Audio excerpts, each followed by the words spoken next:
ಬೆಂಗಳೂರಿನಲ್ಲಿ ಹಗಲ ದರೋಡೆ, ಸಾಮಾನ್ಯವಾಗಿ ಹಗಲ ದರೋಡೆ ಅನ್ನೋ ಶಬ್ದವನ್ನು ಈ ರಾಜಕಾರಣಿಗಳು ಮಾಡುವ ಹಗರಣಗಳಿಗೆ ಹೇಳ್ತೀವಿ ನಾವು. ಇಲ್ಲ, ಲಿಟ್ರಲಿ ಹಗಲ ದರೋಡೆ, ಅಕ್ಷರಶಃ ಹಗಲ ದರೋಡೆ. ನಾನು ಚಿಕ್ಕವನಿದ್ದಾಗ ಒಂದು ಸಿನಿಮಾ ಬಂದಿತ್ತು ರಾಜ್ಕುಮಾರ್, ದಾರಿ ತಪ್ಪಿದ ಮಗ ಅಂತ. ಅದರಲ್ಲಿ ಒಂದು ದರೋಡೆ ಸೀನ್ ಇತ್ತು. ದುಡ್ಡು ತಗೊಂಡೊಂದು ವ್ಯಾನ್ ಬರ್ತಾ ಇರುತ್ತೆ.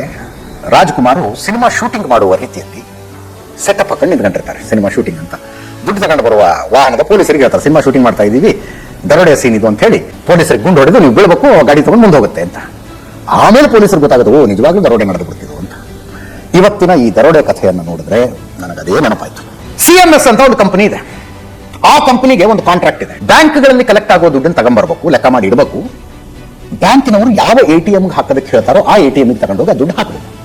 ಇದು CMS ಅನ್ನುವ ಕಂಪನಿಯ ಆ CMS ಕಂಪನಿಯವರು ಇವತ್ತು ಬೆಳಗ್ಗೆ ಯಥಾ ಪ್ರಕಾರ ಆ ಕೆಲಸ. ಅಶೋಕ ಪಿಲ್ಲರ್ ಹತ್ರ ಅವ್ರ ಗಾಡಿ ಬಂತು, ದುಡ್ಡು ಸಾಗಿಸೋದಕ್ಕೆ ಅಂತ ಸ್ಪೆಷಲ್ ಗಾಡಿ ಇದು.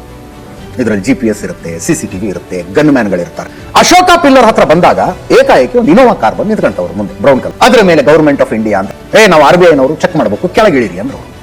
ಈ CMS ಕಂಪನಿಯ ಗಾಡಿಯಲ್ಲಿದ್ದ ಇಬ್ಬರು ಗನ್ ಮ್ಯಾನ್ಗಳು ತಮ್ಮ ತಮ್ಮ ಗನ್ನನ್ನು ಗಾಡಿ ಒಳಗೆ ಇಟ್ಟು ಕೆಳಗಿಳಿದ್ಬಿಟ್ರಂತೆ. ಸಮಸ್ಯೆ ಇನ್ಸೂರೆನ್ಸ್.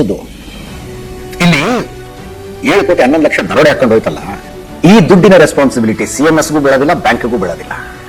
ಇನ್ಸೂರೆನ್ಸ್ ಮಾಡಿಸ್ಕೊಂಡಿದೀವಿ ನಾವು ಅಂತ ಇನ್ಸೂರೆನ್ಸ್ ಕಂಪನಿಯವರು ಕಟ್ಕೊಳ್ಳಿ, ಪೊಲೀಸರು ಹುಡುಕ ಅಂತ ಬಂದ್ಕೊಡ್ಲಿ.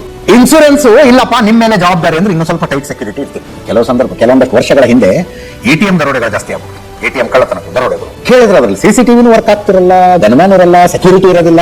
ATM ಕಳ್ಳತನ ಆಗ್ಬಿಟ್ಟು ATM ಕಳ್ಳತನ ಆಗುತ್ತೆ. CCTV ಯಾಕೆ ಹಾಕಿರ್ಲಿಲ್ಲ, ಗನ್ಮ್ಯಾನ್ ಯಾಕೆ ಹಾಕಿರ್ಲಿಲ್ಲ, ಸೆಕ್ಯೂರಿಟಿ ಹಾಕಿರ್ಲಿಲ್ಲ ಅಂದ್ರೆ ಅಡಿಷನಲ್ ಕಾಸ್ಟ್ ಅದು ಅಂತಾರೆ. ಸುಮ್ಮನೆ ಎಕ್ಸ್ಟ್ರಾ ಕಾಸ್ಟ್ ಆಗ್ಬಿಡುತ್ತೆ. ಕಳ್ಕೊಳ್ಳೋದಕ್ಕೇನು ಇಲ್ಲ, ಇನ್ಸೂರೆನ್ಸ್ ದುಡ್ಡು ಬರುತ್ತೆ ಅಂತ ಹಂಗೆ ಆಗಿರುತ್ತೆ.